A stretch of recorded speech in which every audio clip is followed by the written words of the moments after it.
ছিল। আলহামদুলিল্লাহ পাকিস্তান গেলে আমাদের আর ভিসা লাগবে না। আর আমরা বলতে চাই ভারত আমাদেরকে যেভাবে হয়রানি এবং পানি দিয়ে পরিকল্পিত বন্যা সৃষ্টি করেছে, ভারতের জনগণ বাংলার জমিনে আসলে তারা অবশ্যই বাংলাদেশের ভিসা নিয়ে তারা আসতে হবে। তার কারণ ভারত আমরা গেলে ভিসা নিয়ে যেতে হয়।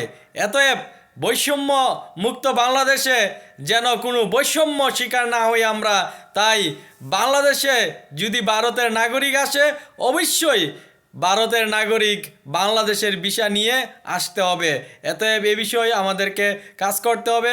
আর পাকিস্তান আমাদেরকে যে একটা সুযোগ দিয়েছে অবশ্যই পাকিস্তানকে ধন্যবাদ দিতে হবে এবং আগামীর পথ চলা আমাদেরকে আরও যারা আমাদের বাংলাদেশের অগ্রগতি এগিয়ে নেওয়ার জন্য সহযোগিতা করবে তাদের পক্ষে আমরা থাকব।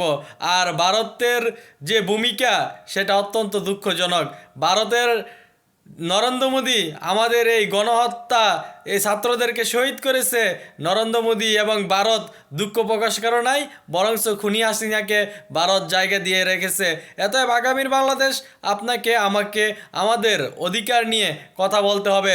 পাকিস্তানকে ধন্যবাদ এবং ভারতের নাগরিকদেরকে বলতে চাই আপনাদের দেশে আমরা গেলে ভিসা নিয়ে যেতে হয়, আর আমাদের দেশে আপনারা আসলে অবশ্যই ভিসা নিয়ে আসবেন। মামার বাড়ির আবদার আর চলবে না। বাংলাদেশ এটা নতুন বাংলাদেশ, এটা হাসিনা মুক্ত বাংলাদেশ। এতএব be careful. আপনাদের প্রতি উদারত আহ্বান যে ভারতের নাগরিকরা ভিসা নিয়ে আসবেন বাংলার জমিনে।